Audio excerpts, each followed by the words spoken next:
Good morning friend. आज हम लोग पढ़ेंगे बायोलॉजिकल क्लासिफिकेशन। ठीक।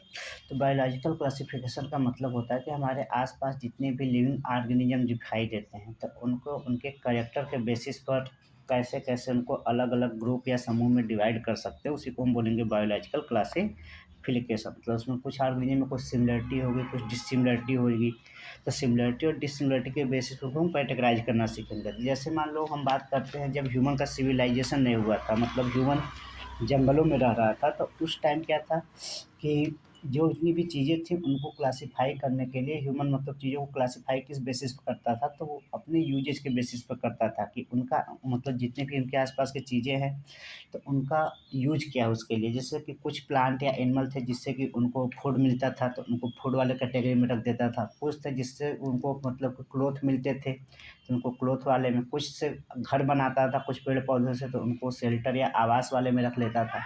और वैसे कुछ प्लांट ऐसे थे जिससे या एनिमल जिससे उनको मेडिसिन मिलती थी तो उनको मेडिसिन कैटेगरी में रखता था। मतलब कि वो उनको यूज यूज के बेसिस पे उसको क्लासिफाई करता था कि उसके उसका डेली लाइफ में क्या यूज है। ठीक। लेकिन अगर हम साइंटिफिक क्लासिफिकेशन की बात करें तो सबसे पहला जो साइंटिफिक क्लासिफिकेशन था मतलब कि वैज्ञानिक रूप से जिसको कि वर्गीकृत किया गया था तो वो थे अरिस्टोटल। था Aristotle was the earliest to attempt a more scientific basis for classification of organism. तो सबसे पहले जो वैज्ञानिक रूप से मतलब कि चीज़ों को क्लासिफाई या वर्गीकरण करने की कोशिश की गई थी वो किया था अरिस्टोटल ने। उन्होंने मतलब कुछ उन्होंने कुछ वैज्ञानिक सिद्धांत को तो सिद्धांतों के आधार पर उसको वर्गीकृत किया था। जैसे कि उन्होंने जितने भी प्लांट थे उसके मार्फोलॉजिकल कैरेक्टर के बेसिस पर ना उसको मार्फोलॉजिकल कैरेक्टर के बेसिस पर उसको थ्री कैटेगरी में डिवाइड किया। कौन कौन से? Trough, tree, shrub and herb. कौन कौन से? Tree, shrub and herb. और एनिमल को उन्होंने दो ग्रुप में डिवाइड किया। एक ऐसे एनिमल जिसके अंदर रेड ब्लड प्रेजेंट था और दूसरा ऐसे एनिमल जिसके अंदर रेड ब्लड प्रेजेंट नहीं था। ठीक। तो जिसके अंदर रेड ब्लड प्रेजेंट था उसे एनिमेट और जिसके अंदर रेड ब्लड प्रेजेंट नहीं था उसे इनएनिमेट नाम दिया था ना। तो इसे यहाँ पर चार्ट में देखेंगे तो यहाँ पर लिखा गया एनिमल। तो एनिमल को दो ग्रुप में डिवाइड किया गया है, red blood and no red blood. Red blood में बात करेंगे तो किसमें किसके अंदर रेड ब्लड होता है? तो मैमल हो गया, लिजार्ड हो गया, बर्ड हो गया, फिश हो गया। और नो रेड ब्लड में देखेंगे तो एक कुछ एनिमल ऐसे होंगे जिनकी बॉडी हार्ड होगी तो हार्ड बॉडी वाले में इंसेक्ट आ जाएंगे। और सॉफ्ट बॉडी में जिसके ऊपर मतलब कुछ होंगे जिसके ऊपर सेल प्रेजेंट होगा और कुछ होंगे जिसके ऊपर सेल प्रेजेंट नहीं होगा। जिस सेल प्रेजेंट है उसे सेल फिश बोलेंगे और सेल अब्सेंट होगा तो उसे जेली फिश बोलेंगे। ठीक। तो यहाँ पे बस हमको ये नोट करना है कि एनिमल को दो कैटेगरी में डिवाइड किया था और प्लांट को थ्री कैटेगरी में। प्लांट में herb, tree, shrub and herbs थे। और उसके बाद एनिमल में दो कैटेगरी थे, एक जिसके पास रेड ब्लड था और दूसरा जिसके पास रेड ब्लड नहीं था। अब ट्री श्रब हर्ब हर्ब क्या होते हैं? तो जो लार्ज होते साइज में लार्ज हों और उसके अंदर थिक स्टेम या वुडी स्टेम प्रेजेंट हो उसे हम लोग बोलते हैं ट्री। जैसे कि आम हो गया, नीम हो गया और भी अदर प्लांट ऐसे टाइप के हो गए जो बड़े बड़े प्लांट होते हैं। और श्रब में होंगे जैसे झाड़ीदार, झाड़ीदार जैसे गुलाब हो गया, गुड़हल हो गया। तो इनका साइज जो होता है ट्री के कंपेयर में छोटा होता है और इसके जो स्टेम होते हैं वो लेस वुडी होते हैं। और श्रब में जैसे कि ग्रासेस हो गए, पालक हो गया, मूली हो गया, तो इसके जिसके मतलब स्टेम काफ़ी सॉफ्ट होते हैं ना, उसमें अंदर वुडी पार्ट नहीं प्रेजेंट होता है, उसे श्रब हर्ब बोलते हैं। ठीक। फिर अगला अगर हम बात करते हैं कि टू किंगडम क्लासिफिकेशन। तो टू किंगडम क्लासिफिकेशन जो था वो लीनियस ने दिया था। ठीक।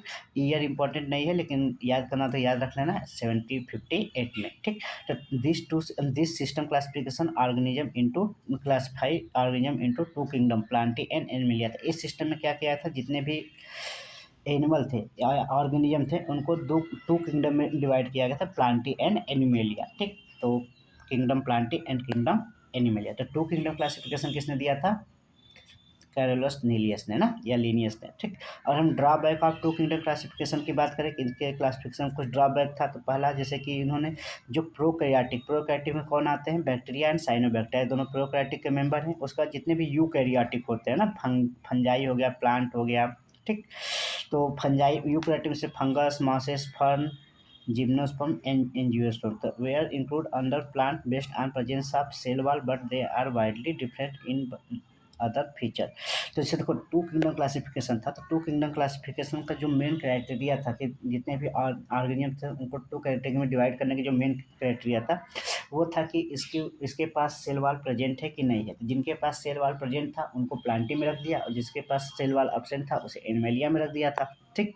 तो लेकिन उसमें भी बहुत सारे ड्रॉबैक आ गए थे, जैसे अगर प्रोकैरियोटिक और यूकैरियोटिक की बात करें, जैसे bacteria, cyanobacteria, fungi, mosses, fern, gymnosperm, angiosperm, इन सबको प्लांट में रखा गया था। क्यों प्लांट में रखा गया था?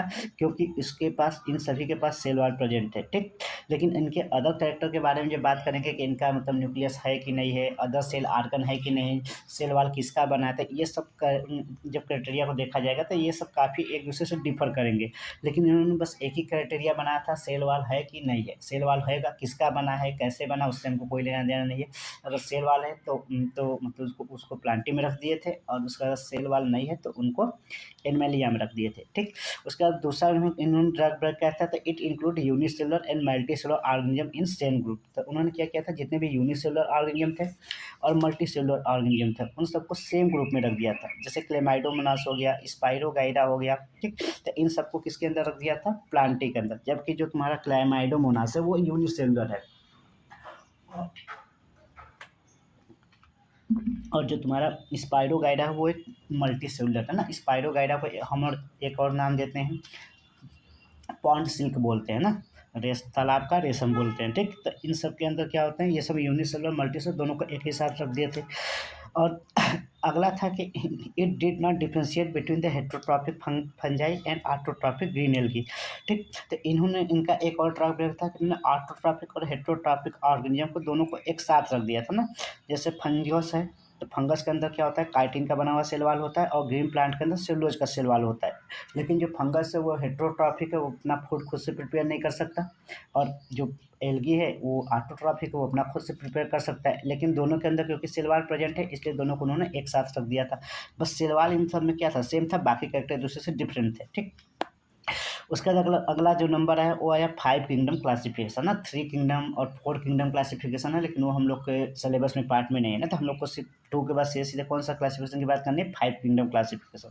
तो 5 किंगडम क्लासिफिकेशन किसने दिया था, आर.एच. व्हिटेकर ने, ठीक। और कब दिया था, 1969 ने। ये ईयर इंपॉर्टेंट है, ठीक।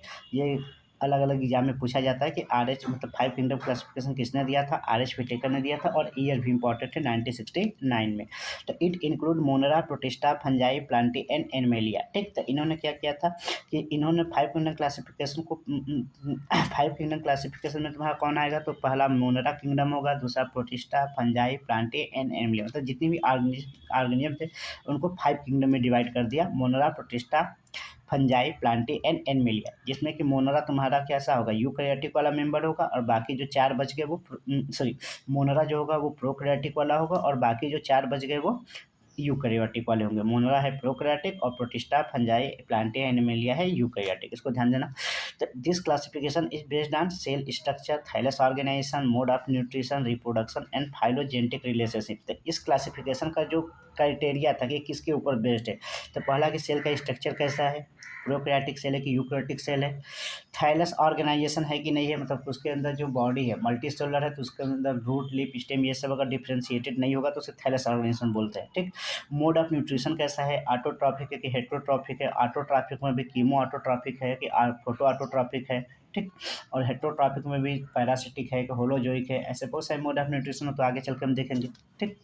और अगला है रिप्रोडक्शन के ऊपर भी बेस्ड था, और फाइलोजेनेटिक रिलेशनशिप। फाइलोजेनेटिक रिलेशनशिप का मतलब होता है इवोल्यूशनरी रिलेशनशिप। इवोल्यूशनरी रिलेशनशिप का मतलब क्या होता है कि कैसे एक ऑर्गेनिज्म दूसरे ऑर्गेनिज्म के बीच में क्या क्या मतलब सिमिलरिटी है, कि जैसे होता है ना कि इवोल्यूशन में क्या होता है कि एक ऑर्गेनिज्म मतलब कि अर्थ पर लाइफ का इवोल्यूशन हुआ है, तो कुछ ऐसे एनिमल होंगे जिनके कैरेक्टर बाकी दूसरे एनिमल के कैरेक्टर के साथ मैच करते हैं, तो ऐसा माना जाता है कि इनके एंसेस्टर सेम है, ठीक।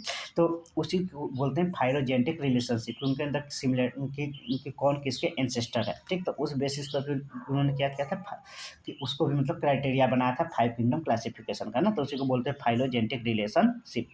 तो ऑर्गेनिज्म को 5 किंगडम में डिवाइड किया गया था, kingdom Monera, kingdom protista, kingdom fungi, kingdom Plantae, kingdom animalia, ठीक।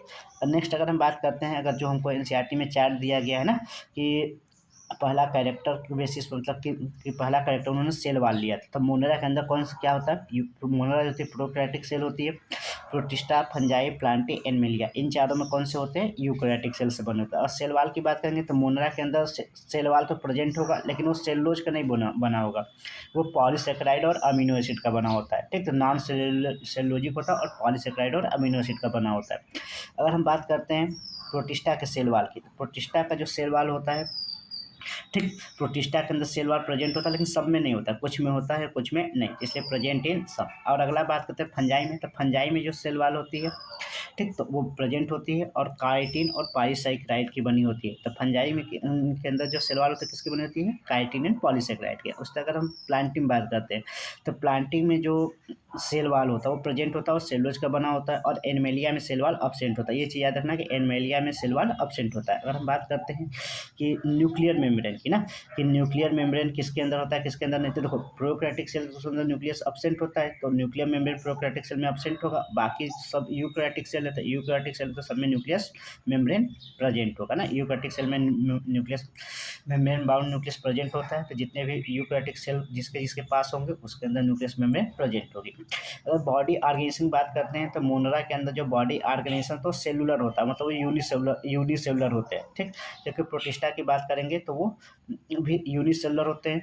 बाकी जितने भी हैं वो मल्टी सेलुलर हो गए। जैसे फंगस के अंदर क्या होता है, मल्टी सेलुलर ल्यूज टिश्यू होता है ना। जैसे फंगस को देखते होगे, तो उसके बॉडी को टच करते हैं तो बहुत ज़्यादा, मतलब हल्का से फोर्स अप्लाई करेंगे तो ब्रेक हो जाता है। क्यों? क्योंकि उसके अंदर जो सेल्स होते हैं, सेल का ऑर्गेनाइजेशन टिश्यू लेवल का होता है कि वो टिश्यू कॉम्पैक्ट, मतलब कि बहुत टाइटली अरेंज होता है, लूजली अरेंज होता है, तो इसलिए उसको लिखा गया है मल्टी सेलुलर लूज टिश्यू। और उसका प्लांटिंग में बात करेंगे, तो प्लांटिंग में क्या होता है, तो प्लांट में टिश्यू या आर्गन लेवल ऑफ ऑर्गेनाइजेशन होता है। और उसका एनिमल में बात करेंगे तो कुछ में टिश्यू लेवल, कुछ में आर्गन लेवल, कुछ में आर्गन सिस्टम लेवल ऑर्गेनाइजेशन होता है। मोड ऑफ न्यूट्रिशन की बात करेंगे तो कुछ में, जैसे कि अगर मोनरा की बात करेंगे तो मोनरा में सबसे, मतलब कि जो मोड ऑफ न्यूट्रिशन होता है सबसे ज़्यादा टाइप के पाए जाते हैं, उसमें हर तरह का मोड ऑफ न्यूट्रिशन होता है, ठीक।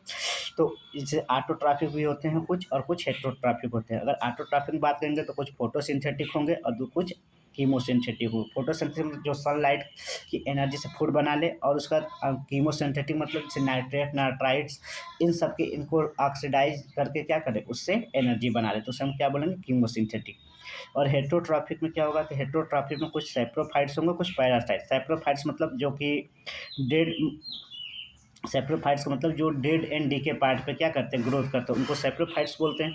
और पैरासिटिक मतलब जो किसी एक लिविंग बॉडी के ऊपर क्या होते हैं, डिपेंड होते हैं, उसके बॉडी पर या तो बाहर से डिपेंड होंगे तो इक्टोपैरासाइट, और उसके बॉडी के अंदर से अगर डिपेंड होते हैं तो इंडोपैरासाइट, ठीक।